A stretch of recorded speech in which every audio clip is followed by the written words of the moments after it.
2016 மறைந்த முதலமைச்சர் ஜெயலலிதா அவர்கள் சந்தித்த கடைசி சட்டமன்ற தேர்தல் போட்டியிட்ட இடங்கள் டிஎம்கே 180, 234 தொகுதி. இந்த அவங்களுடைய ஒரு பெரிய கனவு இருந்துச்சு. ரொம்ப நான் எலாபட்ட முன்னாடி சொல்லியிருக்கேன், பார்த்துருப்பீங்க.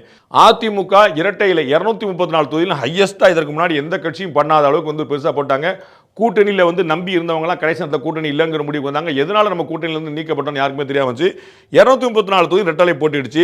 திமுக 88 தொகுதியில் வந்து தனியாக விட்டுச்சு. ஒட்டுமொத்தமாக 99 வந்து அலைன்ஸோட வந்து நின்னாங்க. 135 தொகுதி அவங்க வந்து ஏடிஎம்கே வந்து நின்னாங்க தனியாக. வாக்கு சதவீதம் 31%, 40%. நீங்கள் வந்து டிஎம்கே அண்ட் ஏடிஎம்கே பார்த்தீங்கன்னா 31%, 40%. 2016 1,36,00,000 வாக்குகள் டிஎம்கே வாங்கிச்சு. 1,76,00,000, 40 லட்சம் வாக்குகள் வித்தியாசம் வந்துச்சு. ஸோ 2016 தனியாக போட்டிட்டு தனி பெருமிச்ச கூட்டணியோட தயவு இல்லாமல் 234 தொகுதியில் ரெட்டலை. விஜய் சொன்னார் இல்லையா, மதுரையில் மதுரை மத்தி, மதுரை மேற்கு, மதுரை வடக்கு எல்லாமே வந்து விஜய் அப்படின்னார்ல, அதை மாதிரி வந்து 234 தொகுதியில் ரெட்டலை போட்டு வச்சுருந்து 150 தொகுதியில் வென்று 40.77% வாங்கி 1,76,00,000 வாக்குகள். அதற்கு பிறகு தான் 1,50 கோடி தொண்டர்கள் சொல்லிட்டு இருந்தாங்க. இந்த 1,70,00,000 வாக்கு வாங்கின பிறகு தான் சொல்லியிருந்தாங்க. ஸோ 2016 ஏடிஎம்கே தான் அப்புறம் எடுத்துங்கிற